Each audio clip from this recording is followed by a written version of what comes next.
Hello, this is a Lighthouse Hall of Fame film from the North American server. We're in Mines, Standard Mode, South Spawn, with a guy who was in the original Hall of Fame and now gets into the new Hall of Fame, GurneyHallek. In his VK 2801, I always like watching 2801 missions because, well, rumor has it I like that tank. They're fun to watch. This is let's see here, 3 already on our team, 2 on theirs. 2 scouts on his team, 1 on theirs. They also have, wow, they're pretty even here. 4 heavies, 4 mediums, 4 TDs. Pretty even distribution. And on his team, 3 heavies, 4 mediums, 3 TDs. So the both teams have a good mix of tanks. And the top end of the lineups are pretty fairly evenly matched. This should be a good battle. Let's get this show on the road. Many times in Mines you end up with this race to the middle and then a shootout to see who controls the hill in the central mine, and it looks like it's going to proceed that way, at least on his team's part. Doesn't really have a lot of backup coming behind him though, just 1 medium, which really isn't good. This is one of those cases where you can take possession of the mines and then you get forced off of it because there's nobody there to close the entrance out behind you. But they don't look like they're pressing the issue, so.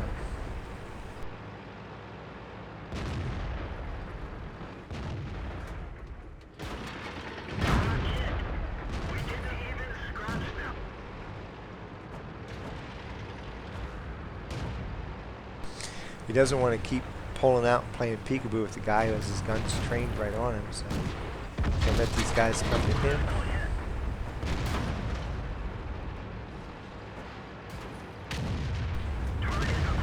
Guy's looking the other way, so perfect for another shot. Here comes the T-29, not looking his way. Catches the back end of him, didn't track him. Looked like he was maybe trying to track him.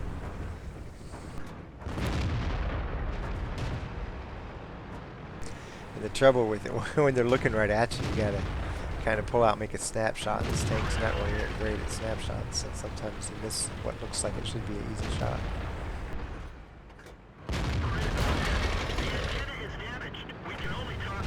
Oh, somebody else takes it. Now you can shoot the OI because he's looking the wrong way.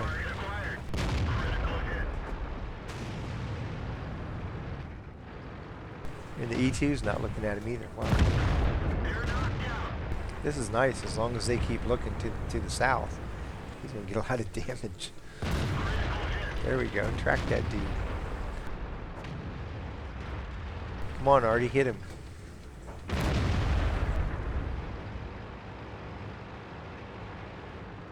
Now 29 is looking like he's coming this way. Only the Tiger P left to close off the hill, and he's backing out, so Gurney's going to get forced off the hill if they send more than 1 tank after him. He can play ring around the rosy with this guy if he wants. As long as it's isolated, he might be able to pull this out. But if they're smart, they send more than the T-29 after him. They don't appear to be smart.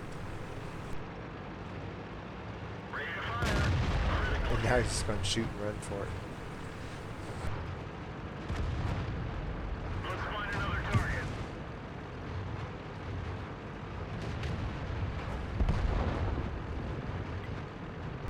Down 3 tanks.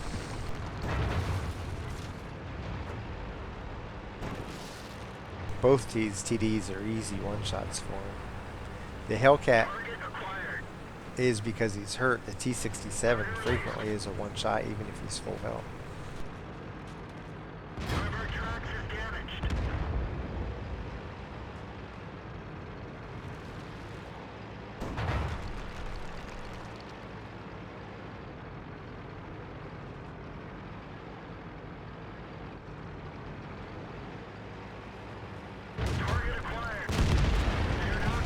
Target acquired, target wiped out.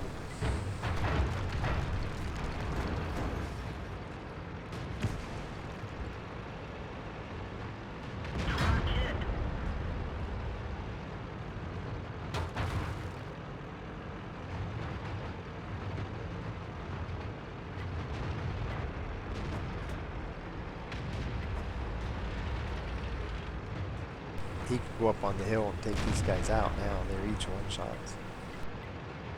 If there's nobody guarding the entrance, I think the E8... Nope, the E8's right over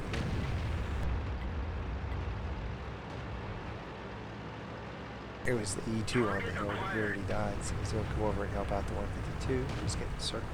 Target unlocked. Got to be careful now because you don't want to accidentally... Well, he's dead, but you didn't want to kill the TD trying to take out the E8. That's why he switched off auto aim. Back up, shoot him in the side, he's dead.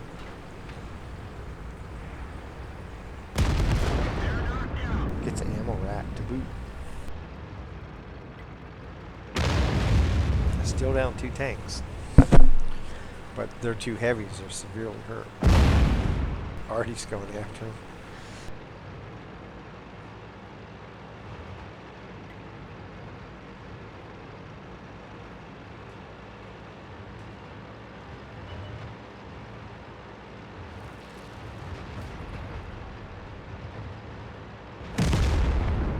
So he proxies the guys up on the hill and gets rewarded with the death of one of them.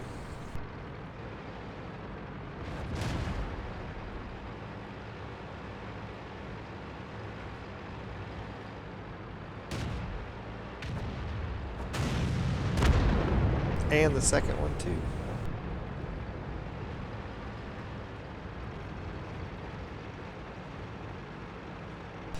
Never underestimate the effectiveness of proxy spotting. Especially when you can do it in this situation to where you're proxying and there's really no way any of the enemy tanks can shoot at you because they're all on the other side of the mines. Either they're up on top and can't shoot down, or on the north side of this whole hill and they have already that can't hit them and the TDs can't hit them. So it's very effective, as you just saw. It resulted in the death of 2 enemy tanks and it actually has put them in the lead.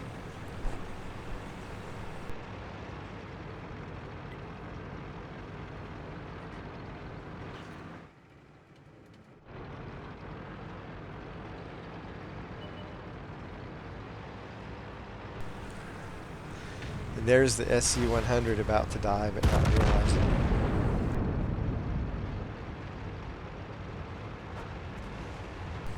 Because he's going to get to shoot down on this guy, and he's going to die quickly. Almost quickly.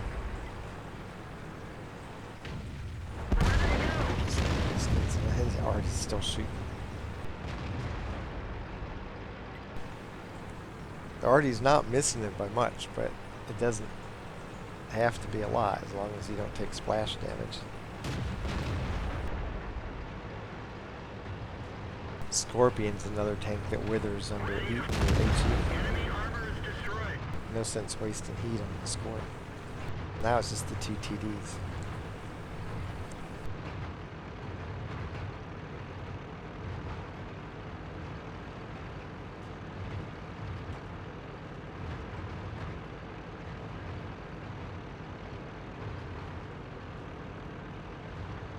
There's basically 3 places where they're going to be, and that's one of them.